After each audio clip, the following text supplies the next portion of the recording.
오늘 마태복음 강해 설교 84번째 시간입니다. 오늘은 예수를 따르니라, 예수를 따르니라 라는 제목으로 하나님 말씀을 증거하겠습니다. 우리는 지난 시간에 예수님의 부르시는 능력에 대해서 봤습니다. 예수님이 보시고 부르시니 바로 반응이 일어나더라는 거죠. 보시고 부르셨다, 이 말씀을 우리가 지난 시간에 마태복음 4장 21절에서 확인한 바 있는데 다시 한번 확인해 보겠습니다. 마태복음 4장 21절 시작. 거기서 더 가시다가 다른 두 형제 곧 세베대의 아들 야고보와 그의 형제 요한이 그의 아버지 세베대와 함께 배에서 그물 깁는 것을 보시고 부르시니, 베드로와 안드레를 부르신 후에 거기서 조금 더 가시다가 다른 두 형제를 부르셨다라고 했어요. 근데 그들은 세베대라고 하는 이름 있는 아버지가 있는 아들들이었는데 야고보와 요한이었다. 그런데 그들을 배에서 그물 깁는 것을 보시고 부르셨다라고 했죠. 앞에 있는 베드로와 안드레는 그물 던지는 것을 보시고 부르셨고, 또한 두 번째 부르신 형제들은 그물 깁는 모습을 보시고 차분하게 하나님 나라를 다져가는 모습, 하나님 나라의 뒷문을 지키는 모습을 보시고 그들을 부르셨다. 그런데 보시고 부르시니라고 하는 이 말 속에 들어있는 이 부르심의 능력이 굉장히 중요합니다. 왜냐하면 지금 이 제자들이 다른 어떤 장치가 없잖아요. 다른 뭔가를 보고 따라가는 게 아니라 그 부르심에 응답해서 따라가고 있습니다. 왜일까? 주님은요, 부르시는 능력이 있어요. 아브라함을 믿음의 조상으로 부르시죠. 그래서 아브라함의 자손들이 계속 하나님의 나라를 이루어갈 수 있도록 족장으로 그의 자손들을 부르시기도 하고요. 그리고 모세를 출애굽의 리더로 부르시죠. 그래서 하나님께서 어려서부터 날 때부터 계획하셨던 모세의 출생의 과정부터 준비하셔서 하나님은 무려 400년이 넘는 애굽의 종살이를 이제 탈출하는 리더로 그를 부르십니다. 그리고 다윗을 민족의 왕으로, 새로운 왕으로 부르시죠. 그리고 박해자 사울을 하나님의 말씀을 증거하는 사도 바울로 부르시기도 합니다. 여러분, 성경에는요, 온통 부르심의 이야기예요. 부르심. 그런데 이 부르심에서 모든 역사가 일어납니다. 왜냐하면 하나님의 말씀은 사건이기 때문에. 하나님의 말씀은 시작이 아니에요. 하나님의 말씀은 이미 그것이 현실이고 이미 그것이 사건이다. 왜냐하면 말씀하시는 하나님이 이미 그것을 이루시는 분이기 때문에. 그래서 빛이 있으라 하시니 빛이 있었고 라고 했죠. 있으라와 있었고 사이에 아무것도 없어요. 뭐 빛이 있으라 하시니 뭘 준비하고 뭐가 시작되고 뭘 모아서 뭘 어떻게 해서가 아니라 있으라 하시니 있었고 끝이에요. 그러니까 하나님 말씀은 사건이다. 부르심이라는 사건 자체도 부르심 속에 우리의 결단과 응답과 우리가 하나님께 나아가는 게 다 들어있다는 거죠. 그래서 부르심이 중요하다. 그래서 하나님의 말씀을 따라가는 건, 믿는 것을 우리는 흔히들 부르심과 응답이라고 하잖아요. 그런데 이게 어디가 더 중요하냐? 이게 항상 논란이에요. 많은 사람들은 부르심이 중요하다. 또 어떤 사람들은 아니야, 응답이 중요하지. 야, 부르면 뭐해? 응답 안 하면 그만 아니야. 그럼 그 말이 되죠. 그렇죠? 그런데 부르심이 없으면 응답이란 존재할 수 없는 거 아닙니까? 애초에 부르심과 응답, 자, 어디를 더 비중을 두느냐? 그게 이제 교파마다 조금씩 다른데 우리 장로교는 부르심에 조금 더 비중을 둡니다. 우리는 하나님이 부르셨으니까 응답할 수 있는 거지. 그런데 반면에 다른 종파들, 뭐 순복음이라든지 침례교라든지 감리교라든지 거기는 응답에 더 무게를 둡니다. 아무리 부르면 뭐해? 내가 응답하지 않으면 그만인데. 그러니까 하나님이 아무리 좋은 말씀을 주시고 아무리 우리 마음을 두드리셔도 내 마음이 준비되어 있지 않으면 안 되는데, 그러니까 아무리 비가 내려도 그물 뭐 그릇 덮어놓으면 그만 아니냐, 이런 논리죠. 여러분, 어느 쪽이 맞는 것 같으세요? 저는 할 수 없이 장로교 목사인 것 같아요. 저는 할 수 없이 그래도 부르심이 먼저 아니야 라는 생각이 드는 거예요.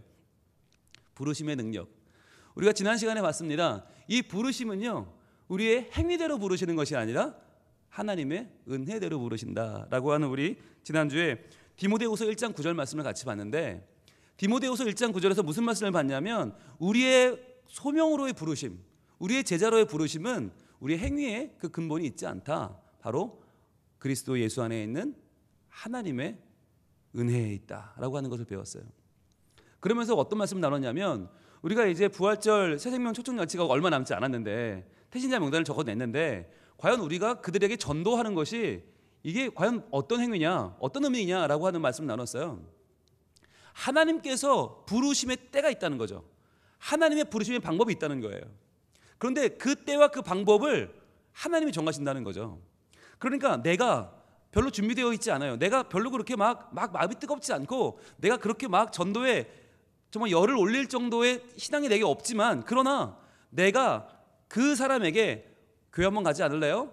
하나님 믿지 않을래요? 하나님 당신을 사랑하십니다 라고 말할 때, 만약 그때가 하나님의 때라면, 그것이 하나님의 은혜의 부르심으로 작용한다면 그 사람 마음이 열린다는 거죠. 반드시 뭐 내가 행위대로가 아니란 말은 내가 열심히 준비하고 기도하고 뭐 말씀 읽고 신학교를 나오고 목사 안수를 받고가 아니라, 내가 어떠한 상황이든지 나는 지금 막 갈급하고 연약한 상황이라 할지라도 내가 하나님의 부르심, 그 부르심의 도구가 되어 복음을 증거할 때 그 사람 마음이 어떻게 열릴지는 알 수 없다는 거죠. 언제 어떤 방식으로 열릴지 모르기 때문에. 그러면서 그런 얘기를 했습니다. 우리도 어떻게 교회 나왔는지 잘 기억 안 나잖아요. 많은 분들이 우리를 전도한 사람 지금 교회 안 나오잖아요. 희한하죠. 만약에 우리가 이렇게 신앙생활을 열심히 한다면 우리를 전도한 사람은 더 열심히 해야죠. 근데 그렇지 않잖아요. 그게 왜 그런 거예요? 하나님의 복음의 부르심은 행위대로 하지 않고 은혜대로 하기 때문이에요. 그래서 오히려 나를 전도한 사람은 지금 교회 안 나와. 근데 전도 받은 나는 교회에 잘 나온단 말이죠. 이런 일이 벌어지는 것은 하나님이 반드시 우리의 행위에 기반해서, 행위의 기초에서 부르시는 것이 아니라 은혜로 부르신다. 그 사람이 누구든지, 뭐 나이가 많든지 적든지, 신앙생활을 오래 했든지 적게 했든지, 본이 되든 못 되든 관계없이 하나님은 우리를 통해 부르신다. 너무나 작은 거, 너무나 아무것도 아닌 거, 그거 하나를 통해서도 하나님은 우리를 부르신다는 거죠. 그래서 우리가 하나님의 부르심에 응답할 때 우리는 하나님 안에서 어떻게 된다고요? 모든 것이 합력하여 선을 이룬다라고 하는 말씀을 지난주에 배웠죠. 모든 것이 합력한다. 우리 무슨 얘기 했었어요? 비빔밥 얘기했잖아요. 비빔밥에 이것도 넣고 저것도 넣고 막 비벼가지고 막 비벼서 먹으면 맛있잖아요. 그죠? 그게 우리가 부르심을 입었다면 우리가 좀 약하고 모자라고 부족하고 우리가 그렇게 자랑할 것이 많이 없더라도, 그러나 그것이 모여서 하나님 안에서 하나님이 기뻐하실 만한, 우리가 정말 함께 주님을 높일 만한, 찬미할 만한 복된 결과들이 만들어진다고 하는 것입니다. 그래서 부르심을 입은 자들, 바로 하나님의 부르심에 아멘으로 응답하는 우리에게 중요한 게 뭐냐? 바로 은혜를 의지하는 것이고 연합하는 것이다. 합력하여 선을 이루는 것이다 라고 하는 말씀을 지난주에 우리가 같이 배웠습니다. 자, 이제 그렇다면 그 주님의 보시고 부르시는 그 부르심에 어떻게 오늘 야고보와 요한이 응답하고 있는지 같이 보도록 하겠습니다. 오늘의 말씀 마태복음 4장 22절입니다. 마태복음 4장 22절 같이 읽습니다. 시작. 그들이 곧 배와 아버지를 버려두고 예수를 따르니라. 아멘. 그들이 바로 야고보와 요한이죠. 그 두 형제가 곧, 여러분 이 곧이란 말이 매우 중요한 말이죠. 우리가 이들이 무엇을 버렸나를 보는 것도 중요하지만 더 중요한 것이 뭐라고 했어요? 즉각적인 응답이라고 그랬습니다. 고민하지 않는 것이죠. 이걸 버릴까 말까, 이걸 버리면 내게 어떤 유익이 있을까, 이걸 정치적으로 고려하거나 계산하거나 머리를 굴리는 게 아니라 주님이 우리를 부르실 때 곧 응답하는 것, 이게 여러분 쉬운 일입니까? 게다가 배와 아버지를 버려뒀다. 여러분 배라는 건 뭐예요? 재산이 있다는 거예요. 그냥 남의 배 빌려가지고 그냥 조그맣게 이런 어부하는 게 아니라 우리 배가 있어요. 그럼 적어도 우리 아빠는 누구예요? 선장이에요. 아빠가 선장이면 난 누구예요? 선장 아들이에요. 여러분 이게 쉽게 버려지는 게 아니잖아요. 게다가 아버지를 버려야 돼요. 이거 어려운 거죠. 아버지라고 하는 존재가 얼마나 큰 존재입니까? 게다가 유대인들은 효를 얼마나 강조합니까? 10계명에도 나와 있는데 이 땅에서 네가 장수하고 잘 되려면 당연히 부모님을 모셔야 되는데 부모님을 아버지를 버려두고 떠난다? 이거는 어마어마한 거죠. 게다가 아버지가 상징하는 세베대라고 하는 그 당시에 이름난 아버지가 줄 수 있는 그의 배경이 얼마나 큽니까?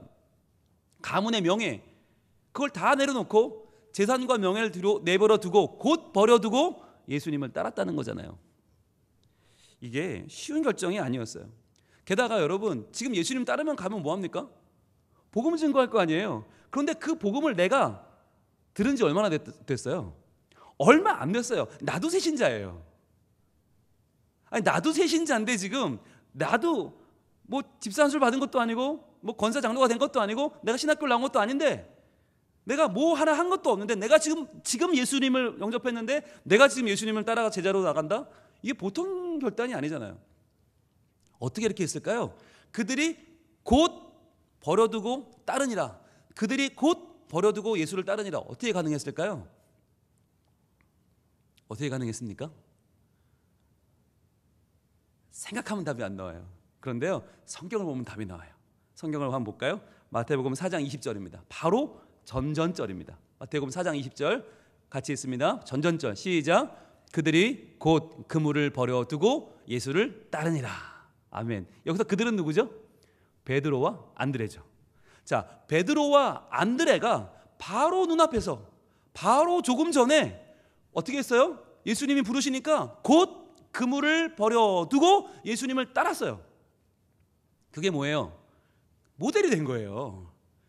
여러분, 만약에 야고보와 요한부터 불렀다면 야고보와 요한은 망설였을 수도 있어요. 야, 이거 따라가야 되냐? 말아야 되냐? 그 마음에 고민이 생겼을 수도 있어요. 그런데 바로 그 앞에서 베드로와 안드레가 주님의 부르심에 그들이 곧 그물을 버려두고 예수를 따르는 모습을 봤단 말이죠. 여기서 버린 내용만 빼면 똑같아요. 그들이 곧 버려두고 예수를 따르니라. 똑같아요. 뭘 버렸냐면 달라요. 앞에서는 뭘 버렸어요? 그물을 버렸죠. 그물만 버리고 가면 되니까 아주 간단하죠. 이들은 배도 빌린 거 다 빌린 거예요. 그물만 내 거예요. 내 거 그물만 버리고 갔어요. 단촐한 인생이죠. 그러나 이걸 본 사람들은 더 위대한 일을 하죠. 그물만이 아니라 배와 아버지를 버려두고 예수를 따르는 더 위대한 일을 하는 거예요. 그러니까 실제로 이 두 가지 모습을 놓고 비교한다면 베드로와 안드레보다 야고보와 요한이 더 훌륭한 거죠. 더 많이 버렸으니까. 근데 그런 겁니까? 우리가 볼 때는 이 뒤에가 더 잘한 것 같아요. 더 많이 버렸으니까. 그런데 주님 볼 때 똑같다는 말이에요. 왜? 오늘의 본문은 그대로 예수를 따르니라 똑같아요. 우리가 예수를 따르니라라는 설교가 되게 익숙하지 않으십니까? 1월 10일 날 수요예배 이 시간에 예수를 따르니라라는 설교를 제가 했어요. 여러분 들으셨어요? 얼마 안 돼요. 2달 전이에요. 수요예배 마태복음 강해 설교 78번째 설교가 예수를 따르니라였어요. 그때 우리가 뭘 배웠는지 기억을 더듬어 드릴게요. 아콜루데오를 배웠습니다. 그날. 아콜루데오, 따른다라고 하는 단어. 예수님을 따르니라라고 할 때 복음서에 140번이나 나온다고 하는 그 유명한 단어 아콜루데오를 배웠거든요. 아는 뭐예요? 하나란 뜻이고 같다란 뜻이고, 콜루데오, 켈루도스란 말은 길이란 말이에요.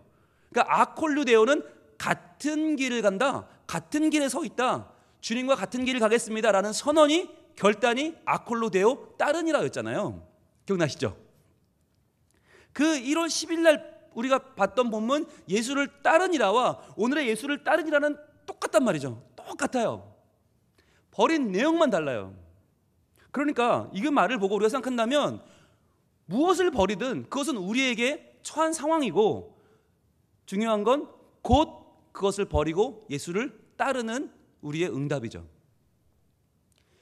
앞에 베드로와 안드레 형제가 만약에 그들이 3일을 망설이다가 예수를 따르니라 그랬든지, 아니면 그들이 서로 상의한 후에 예수를 따르니라 그랬다면 아마 오늘 본문에서도 그들이 3일간 고민하다가, 아니야 3일간 좀 더 고민하다가, 야 정말 버려야 되냐, 한 일주일쯤 고민하다가 예수를 따랐다 이럴 수도 있어요. 그들이 상의하다가 형이 동생을 쳤더라 이럴 수도 있어요. 그랬더니 동생이 형한테 덤볐더라 이럴 수도 있어요. 그런데 그러지 않고 그들이 곧 배와 아버지를 버려두고 예수를 따를 수 있었던 이유는 뭐냐? 바로 눈앞에서 그들이 베드로와 안드레의 결단을 받기 때문이에요. 여러분, 이게 중요합니다. 왜 하나님이 우리에게 직통 계시로 말씀을 주지 않으시는가? 왜 우리로 하여금 교회라고 하는 공동체를 이루게 하시는가? 왜 우리로 하여금 이 교회 안에서 서로에게 영향을 주고받으면서 신앙생활을 하게 하시는가? 왜 우리에게 천사가 와서 말씀을 전하지 않고, 왜 하나님의 천사들이 내려와서 구역장하지 않고 왜 사람이 사람에게 말씀을 전하고 사람이 사람에게 구역장하고 왜 서로 도와가면서 왜 재직회가 있고 공동의회가 있고 왜 교회 안에 성도들이 있는가? 이유는 간단합니다. 바로 베드로와 안드레가 곧 그물을 버려두고 예수를 따르는 것을 보았던 야고보와 요한이 그들도 곧 배와 아버지를 버려두고 예수님을 따랐기 때문에, 이게 하나님이 하셨거나 천사가 했다면 얘기가 다르죠.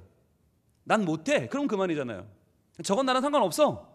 에이, 난 못해. 이러도 돼요. 그런데 내 눈앞에서 나랑 똑같은 어부가, 나랑 같이 한솥밥 먹던, 같이 그물질하던 그 어부가 예수님을 따르는 모습을 보면서 그 뒤에 두 사람은 훨씬 더 편하게, 훨씬 더 긴 고민하지 않고 따랐다는 거죠. 여러분, 이것이 매우 중요해요. 오늘날 전도가 잘 안 되지 않습니까? 현대사회에서 복음 전도가 잘 되지 않습니다. 거기에 대해서 척 롤리스라고 하는 박사님이 이런 글을 썼어요. 보여주시겠습니까?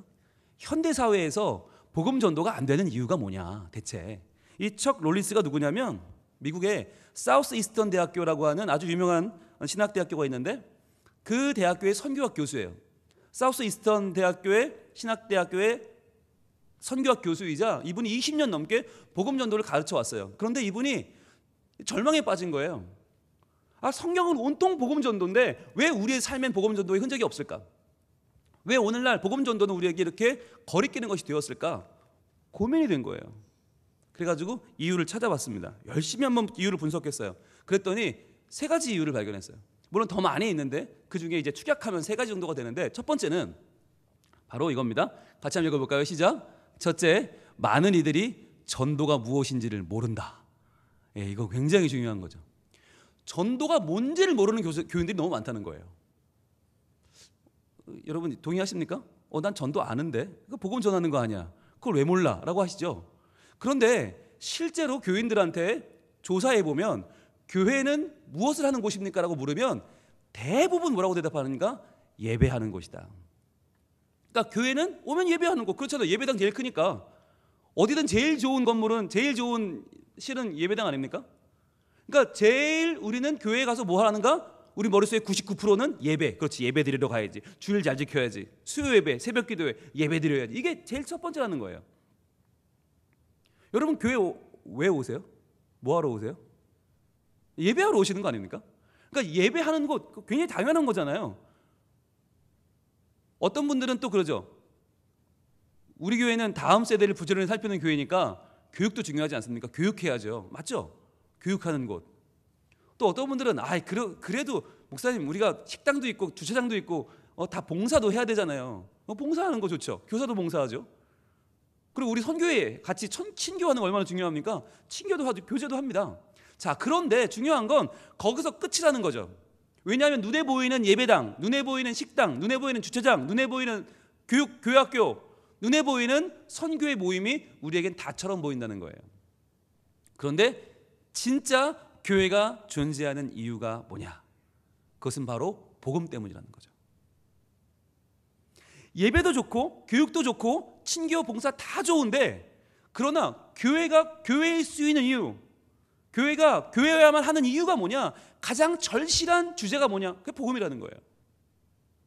근데 복음이 사라지니까 우리끼리의 예배, 우리끼리의 교육, 우리끼리의 친교가 되어버렸다는 거죠. 분위기 좋은데 뭐하러 남에게 오라 마라 해? 괜히 말했다가 괜히 관계가 나빠지고, 괜히 오라고 그랬다가 와가지고 적응 못하고 그러면 내가 또 어떻게 뒷감 나가랍니까? 그러니까 대충 그냥 우리끼리 좋게 갑시다, 이런 생각이 우리에게 너무나 많이 들어와 있다는 거예요. 예배가 좋고 교육이 좋고 친교가 봉사가 좋아요, 만남이 좋아요. 그러나 진짜 그 좋은 게 좋은 겁니까? 진짜 우리의 본질이 어딨냐? 그게 복음이라는 거예요. 그렇잖아요. 우리가 지금 목숨 거는 게 뭐예요? 하나님 나라 아니에요? 하나님 나라. 왜 우리가 마태복음 강해를 뭐하러 하고 있어요? 성경을 더 알려고 하는 겁니까? 아니잖아요. 복음을 진짜 제대로 알려고 하는 거 아닙니까? 복음을 제대로 알아서 내가 복음의 사람이 되고, 복음을 증거하는 사람, 복음을 확장시키는 사람, 복음 때문에 다른 사람의 영혼을 구하고 복음 때문에 하나님 나라가 바로 서는 것을 그거 하나 바라보고 지금 84주째 지금 이 강의하고 있는 거 아닙니까? 그런데도 불구하고 우리의 생각은 복음까지 나아가지 않는다는 말이죠. 진짜 실체인 복음 없이 본질인 복음을 빼놓고 비본질만 가지고 생활하고 생각하고 살아가니까 교회 안에서 점점 비본질인 것들이 본질을 넘어서고 뛰어넘는다는 거죠. 그래서 교회 안에 자존심 싸움이 벌어지고요, 직분이 중요해지고요, 네 거 내 거가 중요해지고요, 너무나 많은 분란이 생기는 이유는 무엇입니까? 복음 때문에 싸우는 교회는 아무것도 없어요.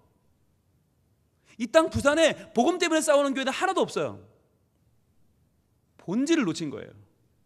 그래서 이 교수님이 진짜 보면 복음이 뭔지를 모르더라. 복음이 뭔지, 왜 복음을 전해야 되는지, 왜 복음이 우리의 본질인지를 모르는 교회가 너무 많기 때문에 이 땅에 복음 전도가 안 되는 거다. 자, 두 번째 이유를 볼까요? 둘째, 같이 읽을게요. 시작. 둘째, 교회에서 전도 훈련을 제공하지 않는다. 굉장히 중요한 이유예요. 이게 첫 번째와 두 번째가 연결이 돼요. 본질이 복음인지 모르니까 사람들이 복음을 별로 중요하게 여기지 않아요. 게다가 중요하게 여기지 않는 정도가 아니라 귀찮게 여겨요. 전도하러 가자 그러면 아무도 좋아하지 않아요. 예배하러 가자, 봉사하러 가자, 친교하러 가자, 다 좋아하죠. 교육하러 가자, 이거 필요하다고 그러죠. 그런데 전도하러 가자 그러면 아무도 안 좋아해. 그러다 보니까 안 좋아하는 걸 교회에서 개설할 이유가 없죠. 제공할 이유가 없죠. 안 좋아하는데 뭐하러 억지로 시켜요? 교회에 의상할 일이 있어요? 그래서 많은 교회에서 전도에 대해 강조도 하지 않고 전도 훈련을 제공하지 않아요. 자, 그러면 전도하고 싶은 사람은 어떻게 해야 돼요? 가슴이 뜨거운데 내가 지금 예수를 믿었어, 너무너무 복음을 전하고 싶어. 어떻게 해야 돼요? 교회에서 훈련시켜주지 않으니까 그런 분들이 다 어디로 가는가? 선교단체로 가고, 그런 분들이 교회 밖에 있는 뭐 의탁할 수밖에 없잖아요. 교회에서 안 가르쳐주니까. 그러니까 점점 교회 밖으로 나가는 거예요. 근데 좋은 데로 가면 좋은데 어떤 분들은 가다 보면 엉뚱한 데로도 가요. 2단으로도 가고요, 뭐 3단 4단으로 간다면서요? 이상한 데로 가서, 왜? 난 열심히 있는데, 난 복음을 전하고 싶은데 교회에서 안 해주니까 어떻게? 밖으로라도 나가야지. 그리고 엉뚱한 길을 가는 분들이 너무 많다는 거예요. 여러분, 대부분의 이단들은 다 전도에 열심히 특심한 사람들이었습니다. 대부분의 교주들은 다 기존의 신앙인이었고 그 중에서도 복음 전도에 열망이 투철한 사람들이었어요. 그런데 그들이 교회 안에서 훈련받지 못하니까, 교회 안에서 그것을 적절하게 통제받지 못하니까 뛰쳐나가서 이단이 되고 교주가 되는 거예요. 그래서 우리 교회에서는 복음 훈련학교가 있습니다. 복음 훈련학교를 하려면요, 그 앞에 준비 과정이 있죠. 하사폼을 해야 되고, 말씀 묵상 훈련학교를 해야 되고, 기도 훈련을 학교를 해야 되고, 그리고 이제 복음 훈련학교를 합니다. 왜 맨 뒤에 놨을까요? 그게 열매거든요. 내가 훈련받고 제자가 되어 새로워지는 열매가 거기서 맺어지는 거예요. 그래서 마지막에 있기도 하지만 또 하나 이유는 뭐냐? 거기까지 가야 수료가 돼요. 그걸 안 하면 수료가 안 돼요. 무슨 말이냐면, 그 앞에 말씀 묵상 좋죠. 기도까지 여러분 좋아해요. 잘 와요. 그러다가 복음 훈련 학교 가자 그러면 다들 인상을 확 써요. 목사님 꼭 해야겠냐고, 그거. 나 안 하면 안 되겠냐고. 난 복음 전도는 나의 체질이 아니고, 난 거기 은사도 없고, 나는 관심도 없다고. 대부분의 분들이 이 앞에서 망설입니다. 그리고 딱 복음 훈련 학교 시작하면 첫 주에 와서 이제 왜 왔는지를 발표하거든요. 대부분 분들이 뭐라고 발표하시냐? 그래도 시작한 거 수료는 해야겠어서. 가다가 죽지 못하면 안해감만 못하다는데 예수 말 수는 없어서 2단계까지만 하고 말면 안 되겠어서 수료증 받으려고 할 수 없이 3단계로 오신 분들이 많더라고요. 근데 놀라운 건요, 수료할 때, 졸업할 때 보면 3단계가 제일 좋았다는 거예요. 이게 제일 도움됐다는 거예요. 제일 은혜가 되고, 이 3단계가 내 인생에 제일 큰 귀한 보배가 됐다라는 분들이 많으세요.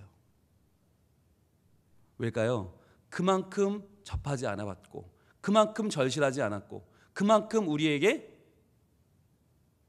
지금까지 충족되지 않았던 부분이기 때문에 내가 복음을 전하는 사람이 된다고 하는 것이 얼마나 복된지 몰라요. 그래서 저희 교회는요 이거 쭉 할 겁니다.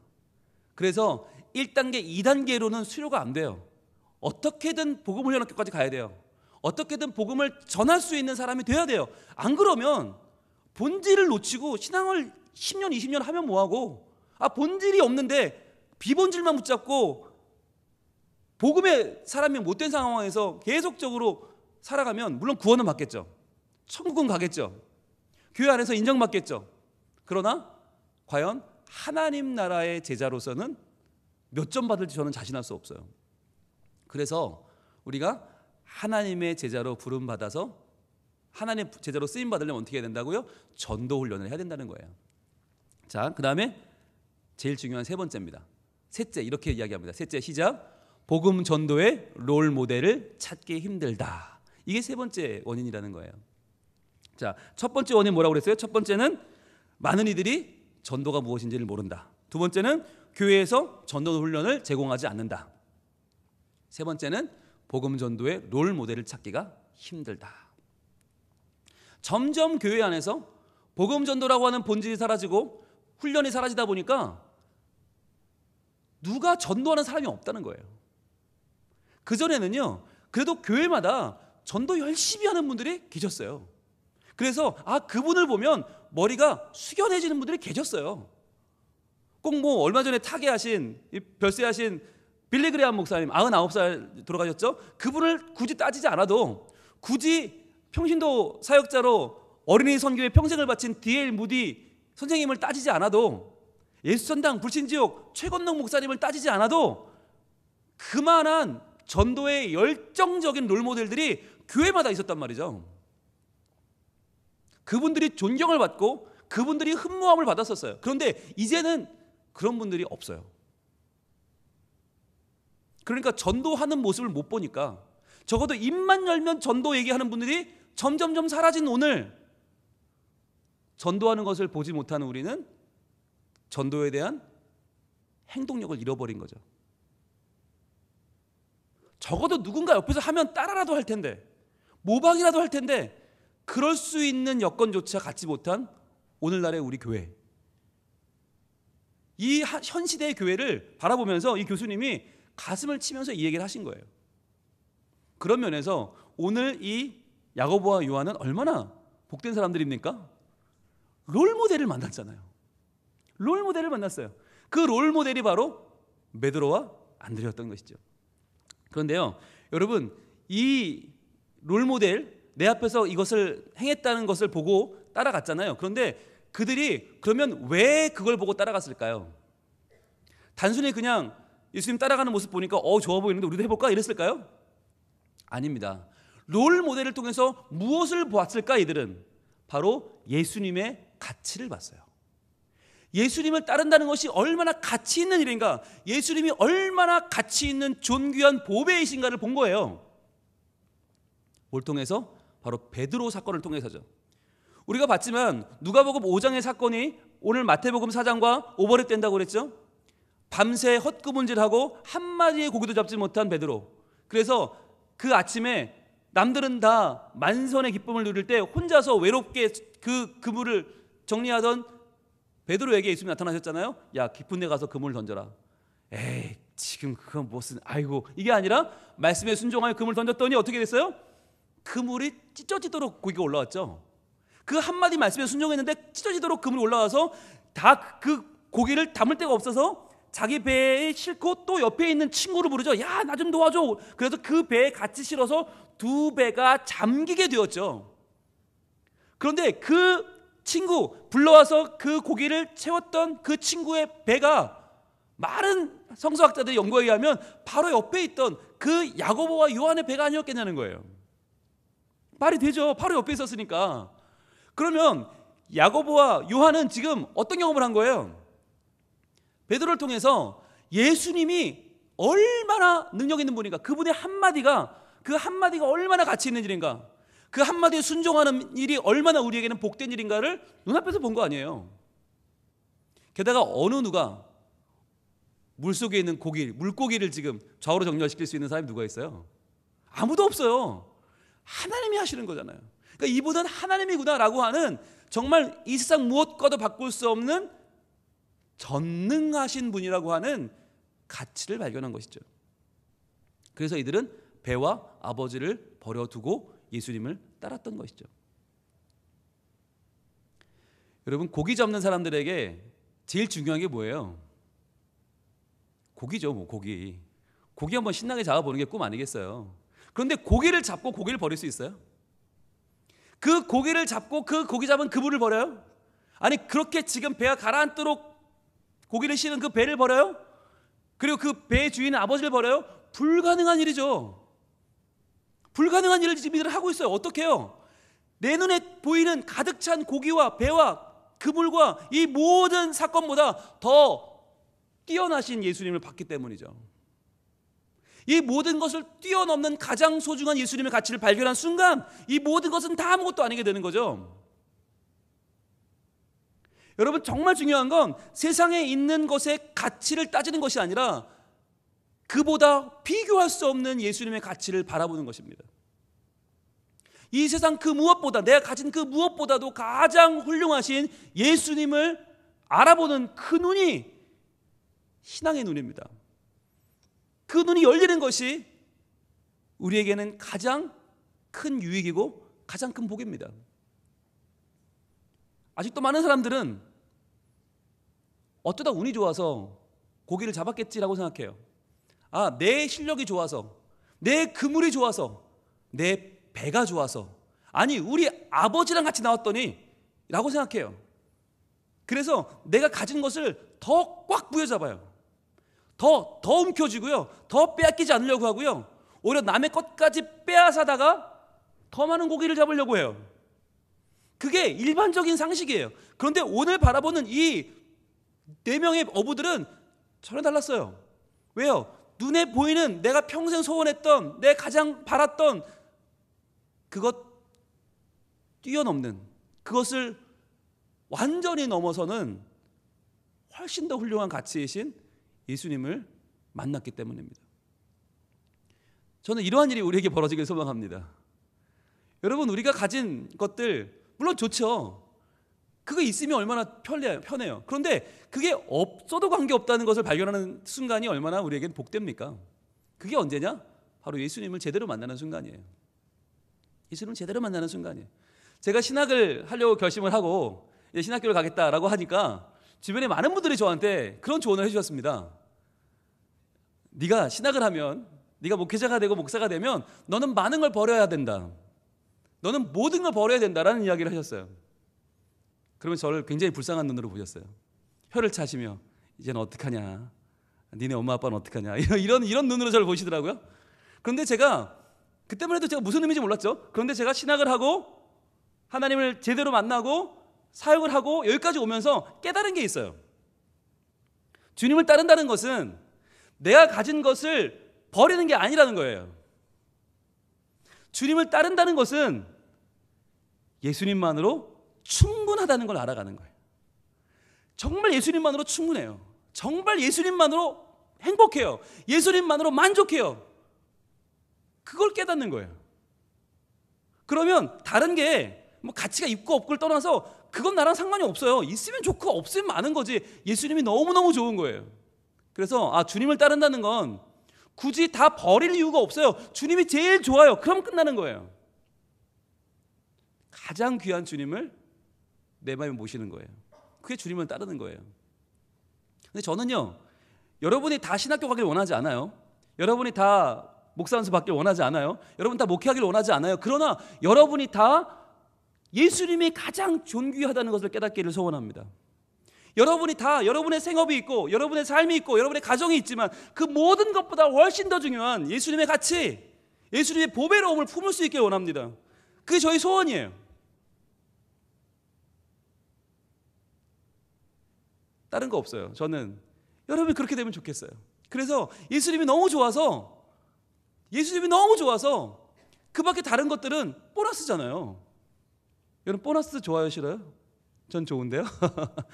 아니 이렇게 좋은 교회도 보너스로 주셨고 이렇게 좋은 가정, 이렇게 좋은 이웃들, 이렇게 좋은 동역자들 다 보너스로 주신 거잖아요. 예수님만으로도 너무 좋은데 말이죠. 너무너무 행복해요. 그런데 여기서 예수님을 놓치면 그 밖의 것들은 상대적인 가치이기 때문에 계속 비교가 돼요.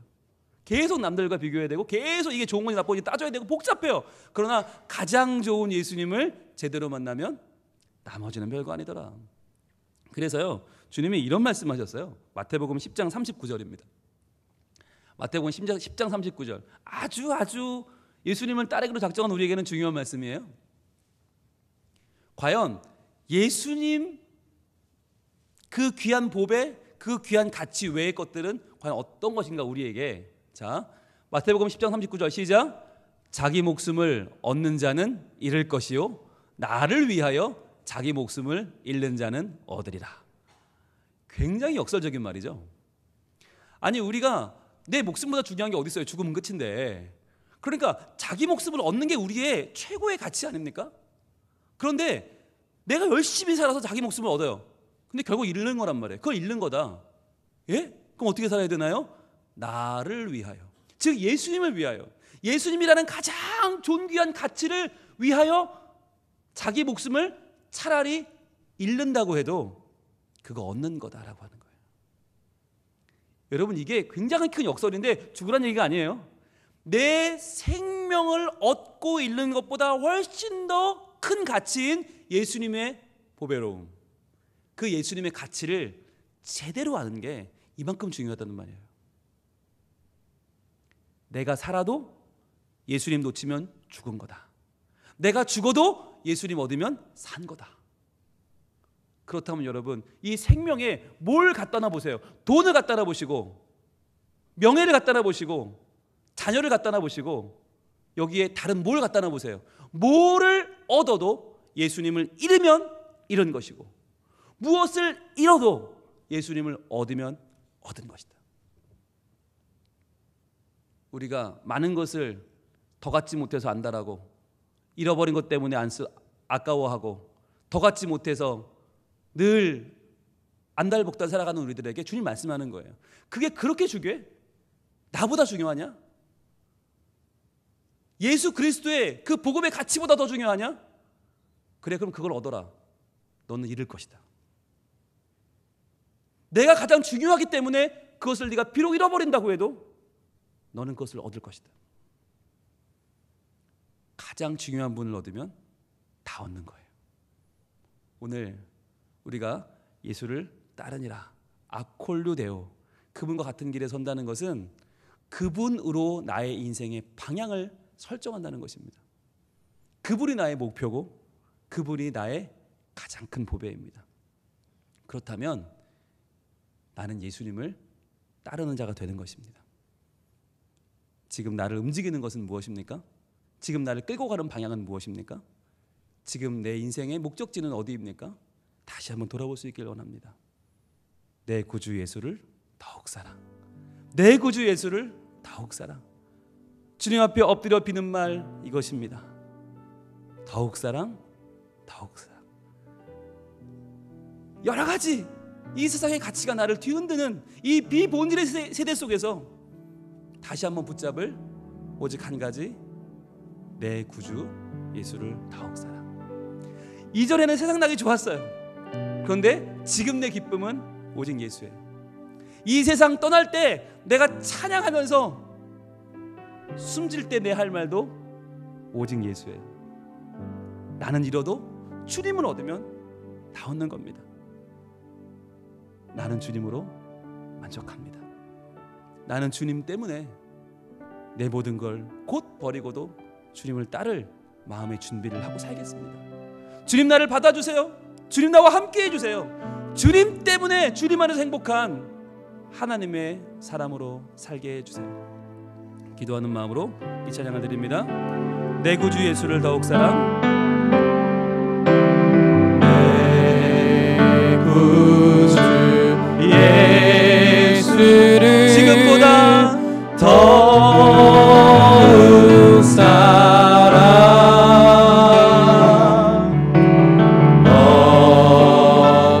엎드려 비는 말 들으소서. 여러분 진정 수고합니까?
내가 주님 더욱 사랑하기를 원합니다. 주님, 내 믿음의 본질인 복음을 다시 한번 붙들 수 있게 원합니다. 주님 오라 하실 때에 곧 내 것을 내려놓고 버려두고 주님을 따르니라 할 수 있는 우리의 결단을 허락하시고, 주여 복음을 받았으니, 부르심 받았으니 나도 복음을 전하고 부르심을 전하는 도구로 쓰임받게 하여 주옵소서. 주님 따르게 하옵소서. 주님으로 만족하고 주님만 가장 큰 보배임을 고백하는 내 삶이 되게 하여 주옵소서. 주님 날 붙잡아 주옵소서. 주여 외치고 기도합니다. 주여! 아버지 하나님, 아버지 하나님, 우리에게 하나님의 은혜가 임하기를 원합니다. 하나님 우리에게 하나님의 사랑이 임하기를 원합니다. 하나님 우리에게 하나님의 은총이 임하기를 원합니다. 주여 아버지 하나님, 주여 아버지 하나님, 내 구주 예수를 넣을 사랑, 내 구주 예수를 넣을 사랑, 내 구주 예수를 넣을 사랑, 이 땅에 많은 것을 하나님 만선하는 갈등에 빠져 하나님 많은 것이 나를 위하여서 예수님에게 할지라도 우리가 오직 예수님의 동일한 가치를 훨씬 더 놀라운 의존의 것이며 얼마나 가장 존귀하신 예수님께서 내 마음에 모시기를 그리하여서 주여 아버지 하나님, 우리가 서로에게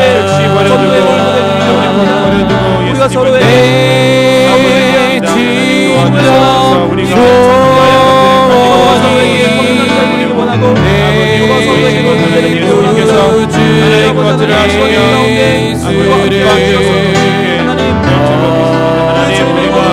하나님을 잘 붙들기를 원합니다. 아버지 전심을 다해서 붙들기를 원합니다. 하나님 도와주시옵소서. 아버지 우리 마음속에 있는 어려움 각자들이 하나님 주님으로 만족하고 어떻게 먹고 살아야 할지 아버지 어떻게 살수 있는 아버지 염려가 있습니다. 염려들이 하나님 아버지 앞에 엎드려 내려놓게 도와주게 하시고 아버지 하나님 아버지 정말로 아버지 우리 마음속에 살아가는 정말로 내 마음속에 아버지 참 가치를 둔 대로 아버지 주님 때문에 우리 마음이 아버지 때문에 실수하니 만의 보배를 가졌다니 그야말로 예수 그리스도의 신을 삼는 겁니다. 하나님 도와주셔서 아버지 그 보배를 받는 모든 것을 버려두고 아버지 같이 하나님 우리 아버지 그 모든 것들을 버리며 하나님 모든 것들을 아버지 같이 예수 그리스도를 온전히 같이 있는 하나님 우리의 삶을 맡길 수 있는 자들로 알게 하여 주시옵소서.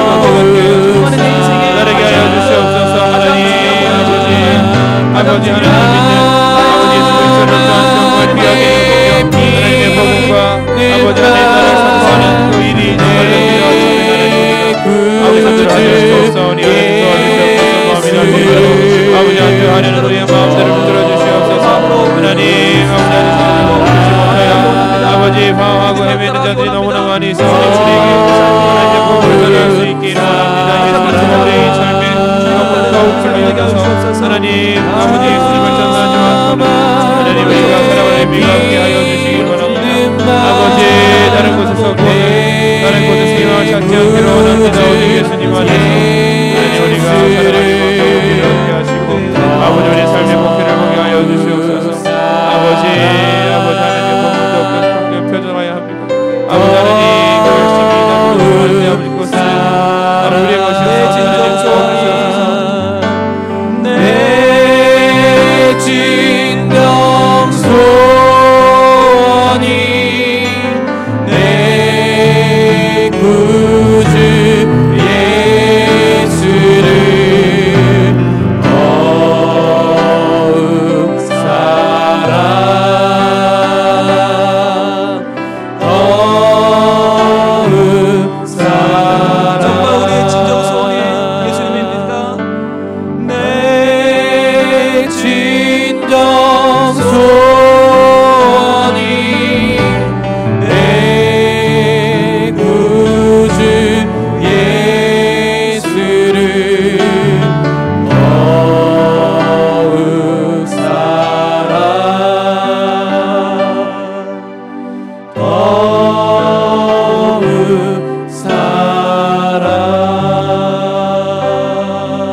우리 주님 나를 따르라 부르실 때 저희들 아멘 주님 제가 여기 있습니다, 저를 사용하옵소서, 저를 통하여 복음이 증거되게 하시고, 저를 통하여 하나님 나라가 확장되게 하시고, 저를 통하여 잃어버린 영혼들이 돌아오게 하옵소서. 주님 제가 여기 있습니다, 이렇게 나를 내어드려야 할 텐데 저희들 하나님이 아닌 것들에 매여 살아서, 하나님이 아닌 예수 그리스도가 아닌 이 땅의 것들에 너무나 발이 묶여서 주님을 곧 따르지 못하고 망설이고 있지는 않습니까? 주님, 오늘 우리에게 내 진정 소원이 내 구주 예수를 더욱 사랑하는 것이기를 원합니다. 다만 내 비는 말 내 구주 예수를 더욱 사랑하기를 원합니다. 주님께서 내가 살아도 예수요, 죽어도 예수요, 내 가장 큰 보배가 예수임을 고백하는 우리에게 주님 찾아오셔서 우리를 불러주시고 제자로서의 이 귀한 소명 허락하셔서 부르심을 받고 그 부르심에 응답하며 아멘으로 주님을 따라가는 쓰임받는 주의 제자가 다 되게 하여 주시옵소서. 우리 삶 가운데 가장 큰 보배, 가장 존귀하신 예수님을 알아보는 눈을 주시고 예수님만 믿고 의지하면서 주님을 더욱 사랑하며 이 땅의 모든 것들을 뛰어넘어 이기며 누리며 살아가는 우리 모두가 되게 하여 주시옵소서. 주님을 따르는 진정한 제자 될 수 있도록 우리를 이끄시는 주님 찬양하오며 예수님 이름으로 기도합니다. 아멘.